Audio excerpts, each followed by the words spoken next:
Them on a Sunday morning in August, and tell your neighbor, say, neighbor, I'm still growing. Won't you turn to one more neighbor, find one more neighbor, look at your neighbor, look at them in the eye, smile at them like you're glad to see them, and say, neighbor, I'm still growing. Amen. I'm still growing. My brothers and sisters, the other day I had a little bit of extra time in my schedule and my energy level was low, and so I decided to turn on Netflix and see what there might be on Netflix that I had not yet looked at. And there was this movie there with Forrest Whitaker, who's one of my favorite actors, called How It Ends. And so I was interested in it, so I turned on this movie with Forrest Whitaker, and it is a movie about the end of the world. And it is an apocalyptic type movie where we do not ever know what happens. There is an event that happens and that begins to create massive chaos in a part of the country. And one of the characters is there visiting with Forrest Whitaker, who is his father-in-law. And as he is visiting, his wife is there in the most affected area of the destruction. And so he and Forrest Whitaker get in a car to drive across the country to go and try to save his wife. And the story follows them as they go through various trials and tribulations, almost like Homer's Odyssey. These two are traveling through the country, encountering different tribulations along their way. And as they navigate through each of the trials, they finally get to the place, and the man finds his wife, and it seems like everything is going to be great. And I'm ready now for the movie to end because I've gotten tired and I want to go to bed. And so just at the point I think the movie is going to end, there is another series of devastations and destructions, and these two have to hop in the car, and they're literally trying to drive away as the world is falling apart behind them as they are on the highway. And the movie ends in this manner. We see the two on the highway, we see the destruction coming up behind them, and then it fades to black and the credits roll. And what I thought was going to be a good night of sleep was then disturbed because I wanted to know how the movie ended. After all, the movie is called How It Ends. But I don't know how it ends because they're still driving on the highway and the destruction is still coming, and I don't know what's going to happen to them. And so, Reverend Larkin, for the rest of the night, instead of getting a good night's sleep, I'm racking my brain trying to figure out what is happening to these people at the end of the movie because I like closure. I like certainty. I want to know at the end of the movie that we have gotten to a place, or at least know that there is a second movie coming in which I can see what happens. I like there to be definition at the end of the movie, but it didn't end this way, my brothers and sisters. It ended with them still driving.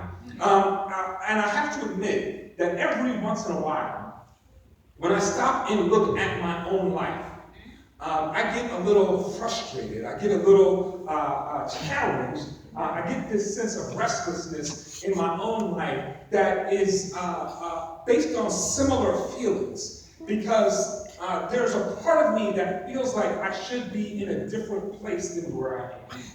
That I should be further along, that there should be more things in my life that are together. When I know that when I come here on Sunday morning and I stand to preach, it looks like as if I have things together. But if I'm going to be honest in here on a Sunday morning, there are times that I do not feel together at all. There are times, my brothers and sisters, when I'm in my own prayer closet and I'm praying over the litany of things in my own life that feel in disarray. I feel like I really haven't gotten anywhere. This feeling can be exacerbated, my brothers and sisters, when I look on social media and I look at people in their pictures, in their posts, and I see people getting promotions, and I see people going on great vacations, and I see people and they're all smiling, and they're eating great food and doing wonderful things, and they're checking in at all of these amazing places, and I feel like I'm left behind, like the whole world is doing great, and then there's me who is stuck struggling, trying to figure out why am I not where I feel like I need to be. I have this restlessness, this unsettledness, my brothers and sisters, because I want to be at a place, but I feel like I am still journeying to that place.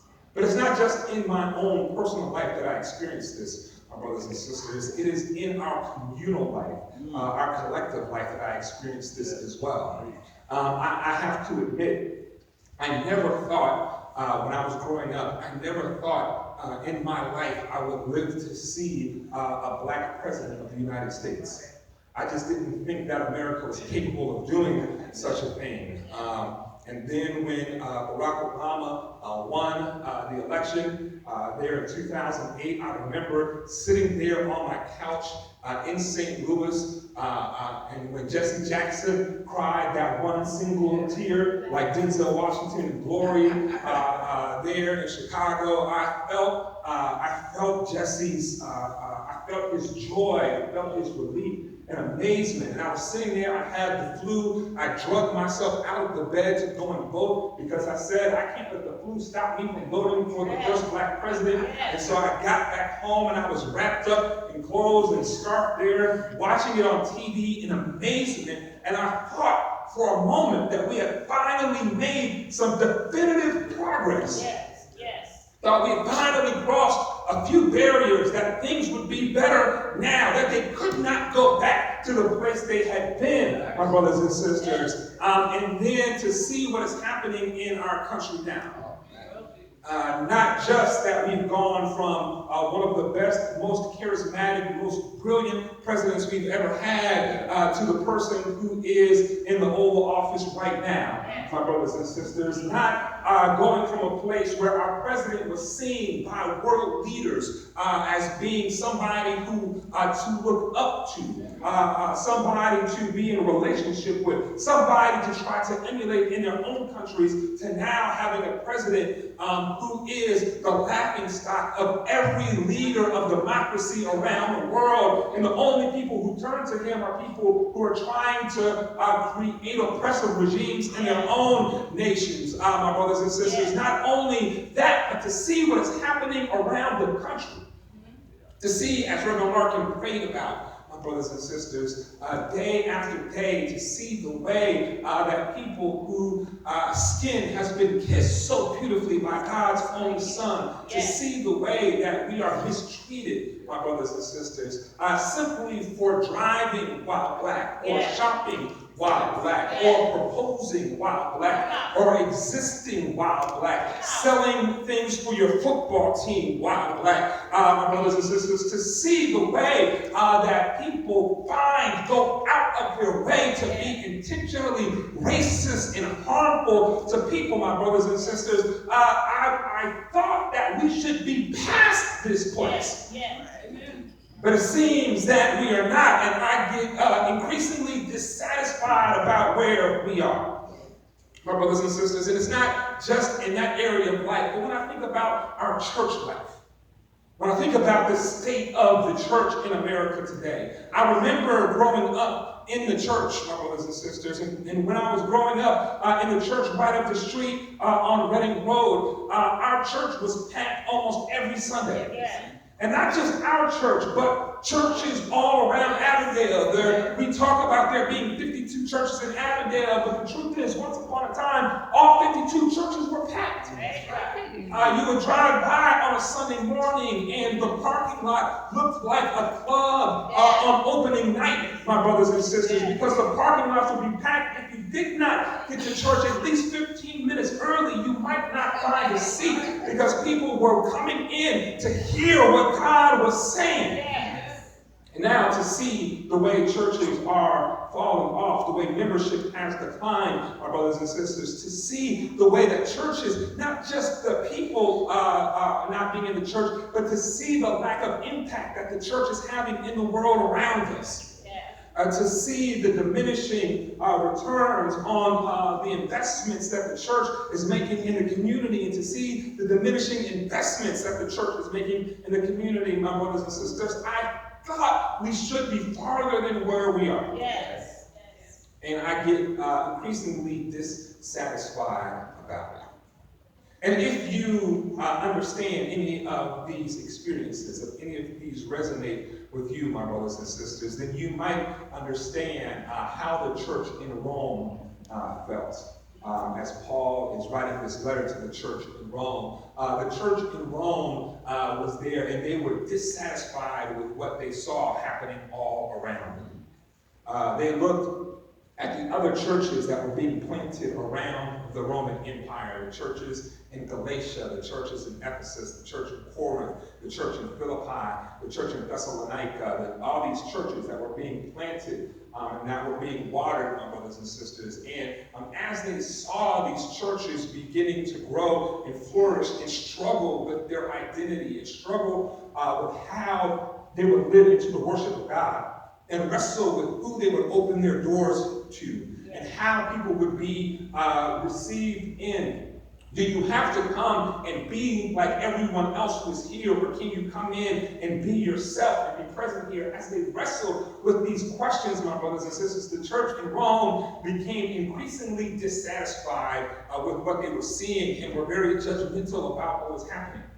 Not only that, my brothers and sisters, but when they saw what was happening with the Israelites, with the Jewish people, my brothers and sisters, they had judgment about them as well. So Paul, and Paul was receiving the brunt of most of this criticism, my brothers and sisters. The church in Rome had things to say about Paul, because Paul was the one who was responsible for planting most of these churches. And so they thought, if Paul is planting these churches and these churches are not growing, there must be something wrong with Paul. Yeah. And so the church in Rome, they did not appreciate Paul. They had disparaging remarks to say about Paul. And so Paul writes this letter to the Romans as a pseudo-defense of the work that he is trying to do. He writes this letter that is seen as one of the pillars of the New Testament. He writes this letter to the church in Rome as a defense of his entire work, of his legacy. And in doing so, he is all of what he is doing is trying to encourage the church in Rome of one thing: that you've got to be patient with the work that is happening, that God is doing in the world, because everybody is still growing. Not only that, but Paul reminds the church in Rome that don't think because you don't have the struggles that these churches have, that you don't have your own struggles. And you need to know that you too are still growing. And so this is Paul's writing. As he writes, he is trying to help them to see ways in which they still need to grow, and appreciate ways in which others need to grow. And this is a central message in Paul's work, in Paul's theology, my brothers and sisters. That is why in one of his letters, Paul says, I'm not writing to you as if I have already attained. I'm not writing to you as if I've already gotten there, but this is the one thing I do. I press towards the mark, forgetting those things which are behind, reaching for those things in front. I press towards the mark. Even Paul, my brothers and sisters, with his impeccable resume, Paul, who was born to the right family, to the right tribe, who was educated in all of the right schools, who was circumcised on the right day, Paul, who had all of the reasons in the world to boast, Paul says, I am still growing. And my brothers and sisters, and so Paul is saying, if I can say that I'm still growing, even though I've checked every box that people think ought to be checked, my brothers and sisters, that all of us need to understand that we are still growing. brothers and sisters, that we are still growing. We are still in the growth process. And so I say this to somebody, that if you feel dissatisfied with where you are, if you feel like maybe you should be somewhere further down the line, don't get frustrated. Don't beat yourself up. Don't get down in the dumps about it. But I want you to know it's all right, because you're still growing. We never age out of growing. We never arrive out of growing. We can't pray our way out of growing. We can't fast our way out of growing, my brothers and sisters. But each and every day ought to be a learning experience in which we are trying to be better than we were yesterday. The Christian life, my brothers and sisters, is not about getting to a place. It is not about getting to a particular location. It is not about getting it all together. It's about being on a continual road. It is about knowing that we are still growing. The Christian life, my brothers and sisters, it is a journey. It is when we use fancy theological words like justification and sanctification, they do not describe a one-time process. Once we believe in Jesus, it doesn't mean that everything is instantly different. Amen. But what it does is it puts us on a path. It puts us on a road, and then the call to us, our brothers and sisters, is not perfection. But the call to us is to be in process. The call to us is to continually be on this road and to grow. And this is why at this point in the letter, Paul has been writing, and he has articulated the way in which people ought to come to God. He spent the first three chapters in this book letting people know that we all have places in our lives where we need to grow. That God is the only one who is perfect, and the rest of us are simply, we are trying to figure this out. And so he's encouraging the church in Rome to treat people with grace, treat people with love, treat people with mercy, because at the end of the day, we all have sinned and come short of the glory of God. Don't think that anybody is any less than you, that people, that you have the ability to look down on someone else just because your mess doesn't look like their mess. It doesn't mean that you don't have mess, my brothers and sisters. Paul is saying we ought to be gracious to one another because we are all in the same boat. We are all trying to figure this life thing out. Then from chapters 4 to 6, he is saying it's all right that we are in mess because we serve a God who is able to deliver us even in the midst of our mess. It is why my grandmother would sing a song that said, I was sinking deep in sin, far from the peaceful shore, very deeply stained within, sinking to rise no more. But the master of the sea heard my despairing cry, from the waters lifted me, now safe am I. What she was saying is what Paul is arguing in chapters 4 through 6. And that is that even though we are in mess, that God does not turn God's back on us because we are in mess. God does not judge us because we are in mess. God does not forsake us because we are in mess. But God loves us even in the midst of our mess and reaches down in our mess to help us through our mess, my brothers and sisters. That God is there and so that we can lean on, depend on, we can trust in God to be with us through the mess.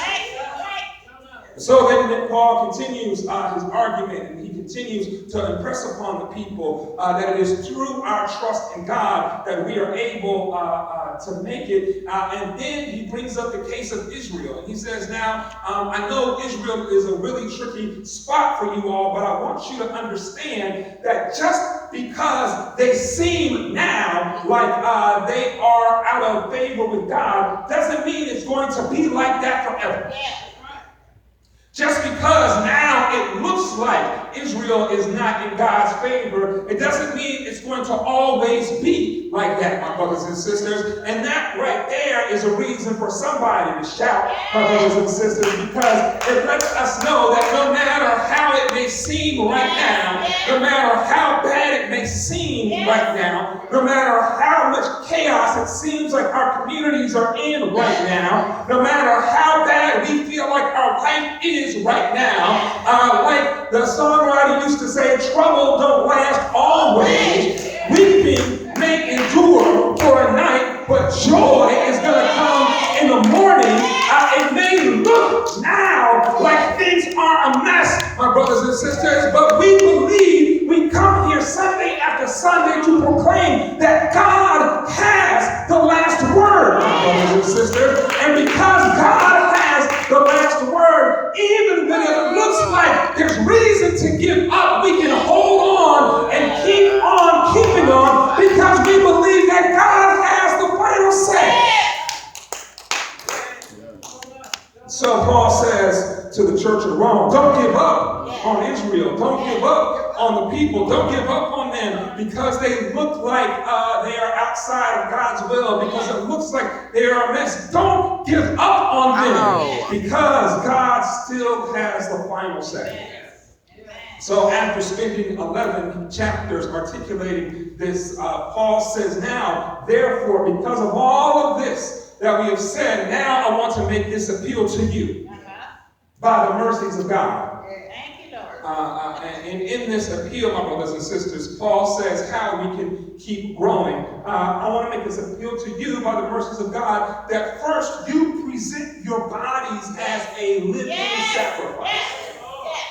That's the first way we keep growing, my brothers and sisters, is learning to present our bodies as a living sacrifice.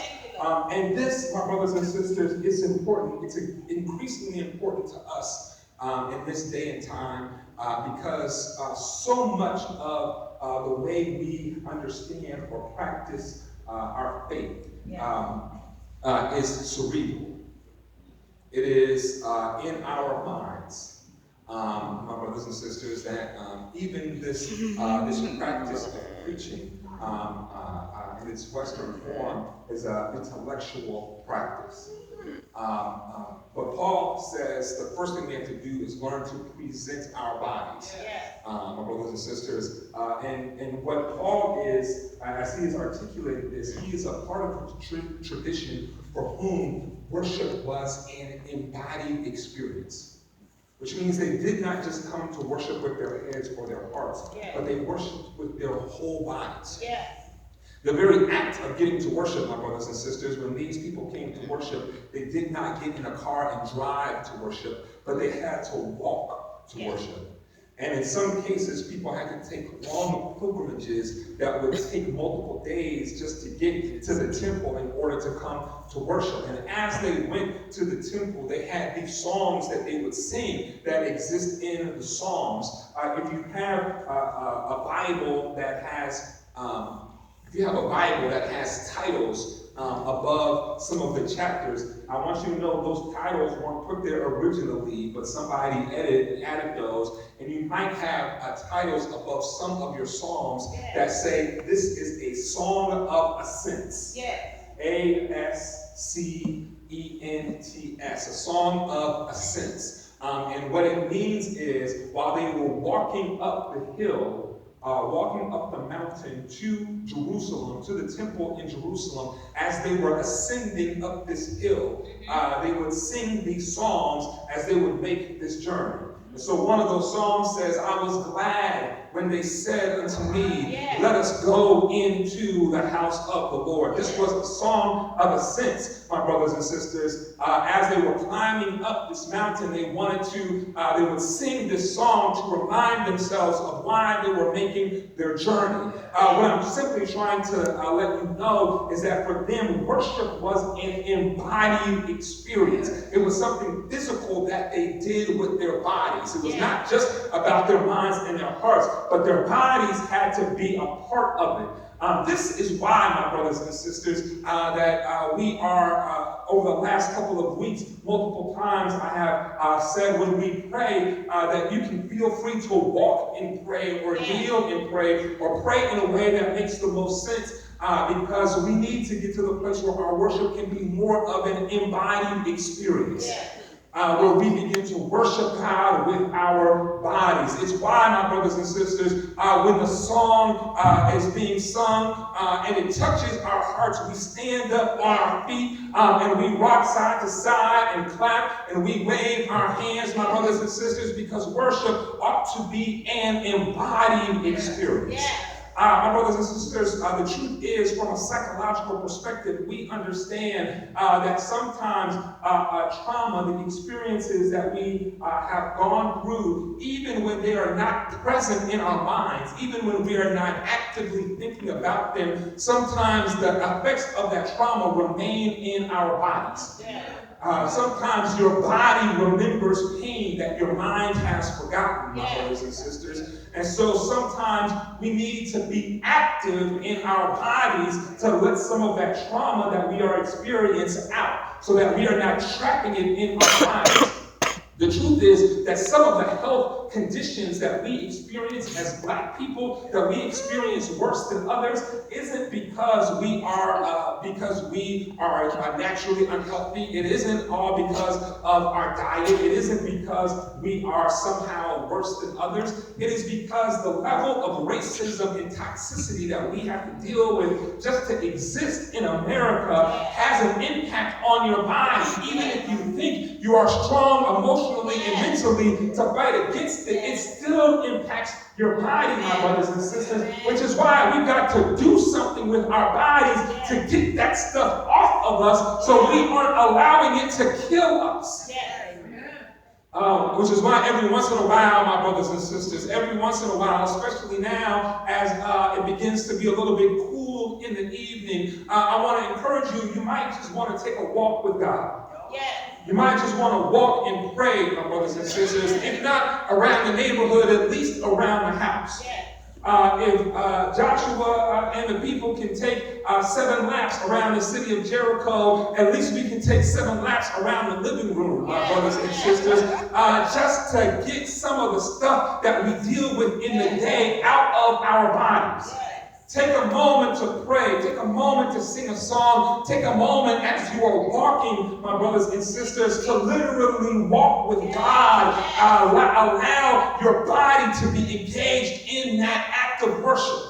Because as we do, some of the stuff you don't even know that you've been carrying, some of the stuff that you don't even realize you've been holding on, you can give that over to God in those moments, my brothers and sisters, because you are offering your bodies as a living sacrifice.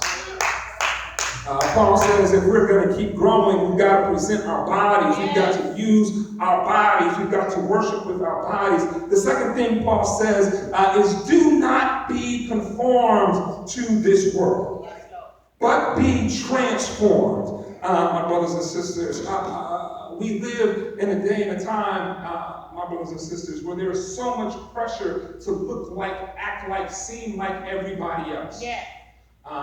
Even more so, my brothers and sisters, for people who dare to express their Blackness in radical ways, who dare to look like they're proud to be Black, my brothers and sisters. There's a lot of pressure to subdue that. We have seen in place after place people being discriminated against for how they wear their hair.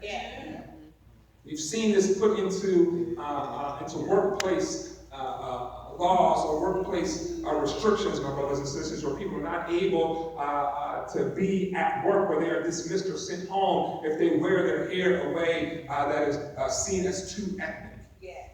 We're seeing it in schools where young kids are discouraged from wearing their hair or even getting their hair cut in ways that seem to be too radical or too different, my brothers and sisters. There's a lot of pressure that is put on us to conform. And especially in an America that is dominated by white supremacy, my brothers and sisters, we are pressured to conform to white supremacy. The other day, I was at the Black Family Reunion, and as I was at the Black Family Reunion, I spoke to them of the things that I speak to us about on a regular basis, about how our Christianity has been influenced by white supremacy, about how the ways we read the Bible are dominated by white supremacy. And because so many people want to fit in with other churches or with other preachers or other pastors, that we recycle the same bad biblical interpretation time after time and misteach and misrepresent God's word to people, my brothers and sisters, because we are trying to fit in. Because we're trying to fit into a nation where Christianity has been compromised not just by white supremacy but by capitalism. Where success, my brothers and sisters, where our financial success is looked at, is seen as equivalent to God's blessings, my brothers and sisters. But we know that this is not true. Just reading the Bible lets us know that this is not true, because when Jesus came and Jesus said, "The kingdom of God is among you," Jesus was not talking to the people who were rich. Jesus was talking to the people, my brothers and sisters, who were poor, who were considered the least and the left out. I know we talk about Matthew's Beatitudes the most, and Jesus' Sermon on the Mount. I know we pay attention to that, but Luke also has a group of Beatitudes that Jesus gives, not on the mountain above everybody, but on the plains with the people. In Luke's gospel, my brothers and sisters, in Luke's gospel, it tells it a little bit different. Luke says Jesus doesn't say, "Blessed are the poor in spirit." Yeah. But in Luke's gospel, Jesus says, "Blessed are the poor," period. Yeah. Brothers and sisters, it is not an accident that we are given Matthew's version of the Beatitudes as if they are the only ones, our brothers and sisters. But people who are rich don't want us saying in church, "Blessed are the poor." Yeah. Not only does Jesus say, "Blessed are the poor," but after he gives the Beatitudes in Luke, he gives a couple of woe statements. And he says, one of the statements is, "Woe to you who are rich." Yes. Because you have your fill in this life. Yes. And if you have your fill in this life, while so many people are hungry and so many people are poor, if you have more than what you need in this life, when people are struggling and you don't do anything about it, woe to you who are rich. My brothers and sisters, but this is not commonly understood or taught, my brothers and sisters, because people don't want to ruffle feathers. But to be a Christian means to ruffle feathers. Because the last time I read my Bible, Jesus was in the feather ruffling business. My brothers and sisters, from the beginning of the Gospels to the end, Jesus was ruffling feathers. And Jesus' first sermon, the people got so upset that they kicked him out of the church and tried to throw him off a cliff.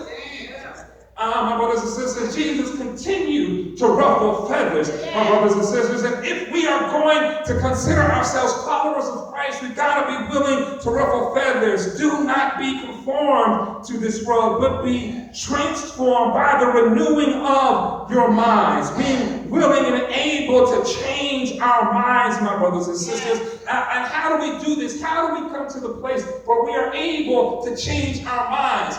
Normally, this is where we stop the reading of this passage. We stop at the end of verse 2. Be conformed to this world, but be transformed by the renewing of your minds, so that you may discern what is the good, what is the will of God, what is good and acceptable and perfect. And we stop right there. But we've got to keep reading, because when we keep reading, Paul tells us how we can renew our minds. Yes. And that is when we understand that we are one body. Yes. As the body has many members, and none of the members have the same function, so we in Christ are one body with many members. Yes. Our brothers and sisters, in other words, how we renew our minds is by being in relationship with one another.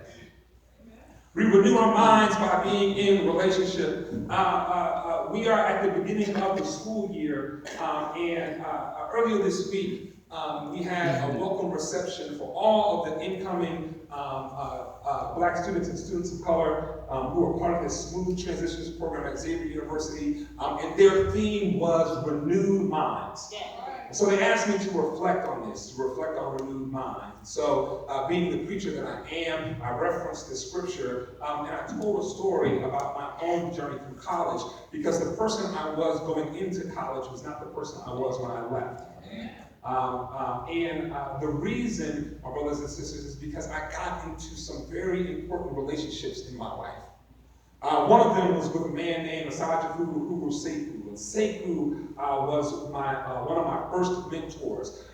You may remember Sekou. He preached my anniversary, I think, 3 years ago now. And that little dreadlock man had an impression on my life that was so amazing. The first time I met him, I knew there was something special about him, because in a group of older guys who were in their early to mid 20s, who were trying to be impressive, who were trying to be cool, who were trying to act like they had it all together, Sekou was none of that, but he was the most brilliant of them without even trying to be.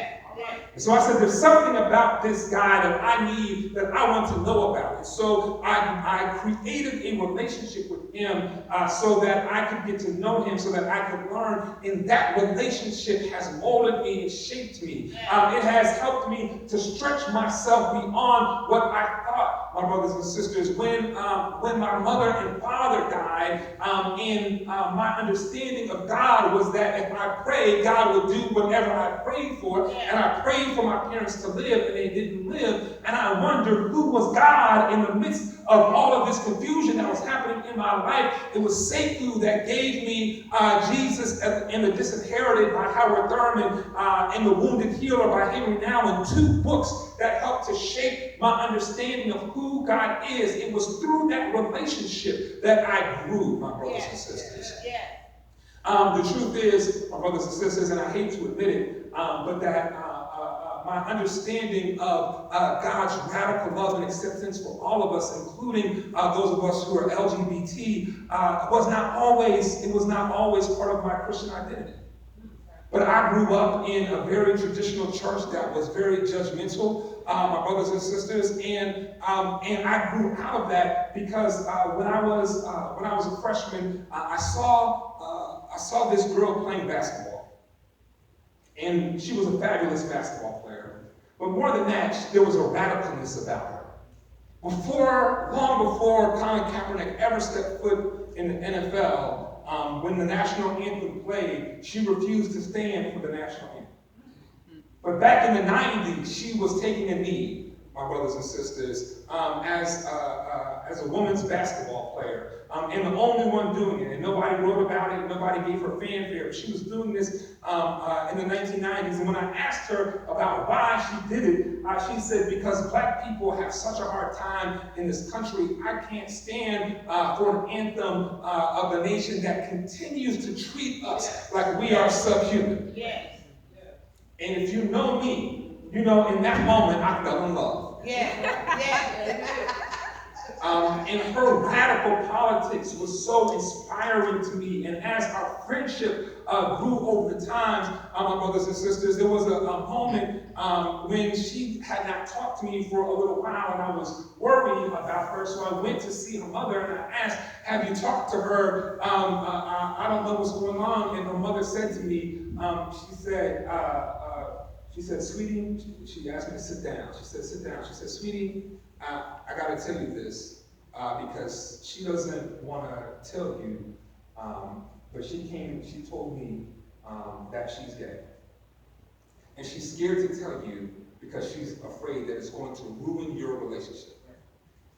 And she knows how important the Bible is to you, and she knows how important your faith is to you. And she's afraid that if she tells you, it's going to be the end of your relationship. And so she doesn't want to talk to you because she doesn't want to lie to you. But she also doesn't want to tell you the truth. Yeah. And I went home that day and I started journaling. I just started writing. Yeah. And I said, what kind of faith is it that would create these type of rips and divisions? This is everything against who I understand God to be. We say that God is a God of love. We say that God is a God of reconciliation. We say that we can be honest with God about who we are, that we can be truthful, but if the consequence of following God is that the people closest to me feel like they're uncomfortable telling me about who they are, then I'm not sure we've got this religion thing right. And before I had any kind of theological understanding that helped me understand what God was doing in the midst of all this, my brothers and sisters, I knew one thing. I knew that God called us to be in relationship with people. And that no matter what we thought about righteousness or what we thought about holiness, that if our holiness brought us out of relationship with people, it wasn't a holiness worth holding on to. And so I put this on my very first email signature back in the beginnings of email, back in the ancient days. My very first email signature was that it's better to be with than to be right. And that began to shape and frame my theological understanding, my brothers and sisters, because I was in relationship with somebody. And then recently, my good friend and brother, Reverend Charles Burke, who came and preached the anniversary. And we have grown, as I was wrestling with these questions, he was wrestling with the same questions. And so we were able to talk to one another and ask these questions together and learn and to grow. And it's through those relationships that I have grown into being the person that I am now, and still growing, my brothers and sisters. What I'm saying is that God does not call us to be Christians in a vacuum. God does not call us to be Christians in isolation.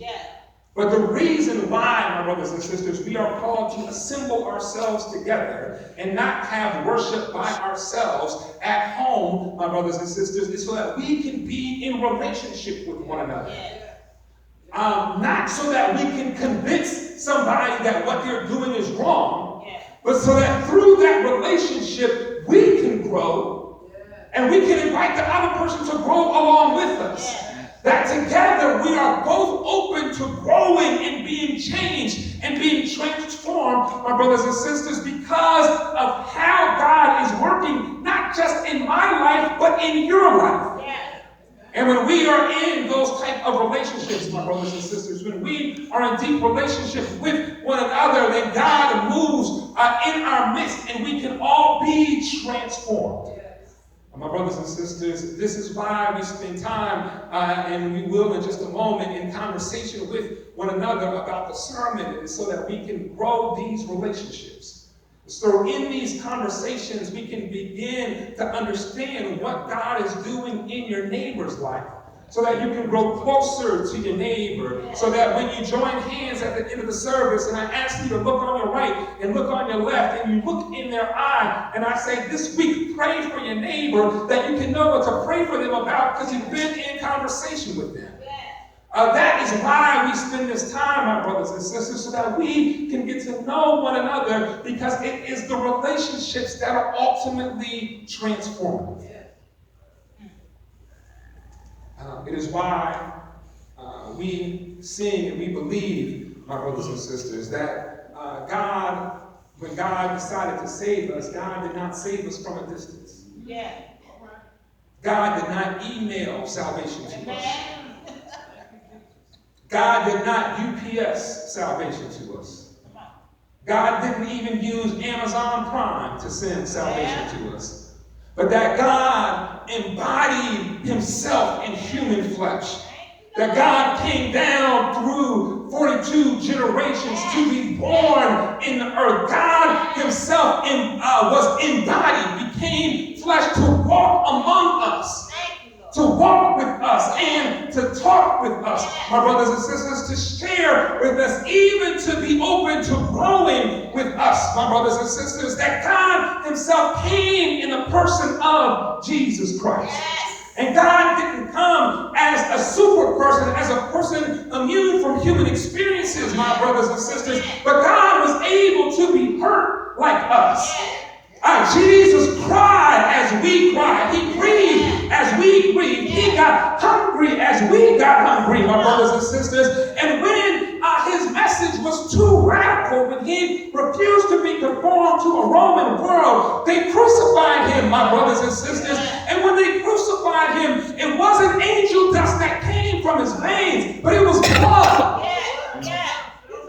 That's why the songwriter said, there is a fountain filled with blood drawn from Emmanuel's veins, that he bled and died on that cross. But the Bible says that he didn't stay dead. But early Sunday morning, he got up with all power in his hands. Because death does not have the last word, my brothers and sisters. And because Jesus cared about us enough to walk with us and talk with us. Because God's Holy Spirit is still in us. So we can walk and talk with one another. I'm still growing, my brothers and sisters. I'm not where I'm going to be, but I thank God I'm not where I used to be. I'm still growing, my brothers and sisters. And as we learn to worship through an embodied experience, as my brothers and sisters, as we renew our minds and not be conformed to this world, but are transformed, and as we engage in relationship with one another, then we too can grow. We have a practice here at Beloved Community Church that we call response to the word. And it's our way of acknowledging that God does not just seek to speak to me or through me because I'm the one up here. But God desires to speak to and through each and every one of us. So we take a moment and say, God, what is it that you are saying to me right now? How are you speaking to me? And when we say that, my brothers and sisters, we don't just keep it to ourselves, but we share it with someone else. Because as I said, this practice, this is an opportunity for us to build relationships with one another as we share what God is saying to us. And so if you would, find a friend or a neighbor and take a moment right now and share with them what God is sharing with you.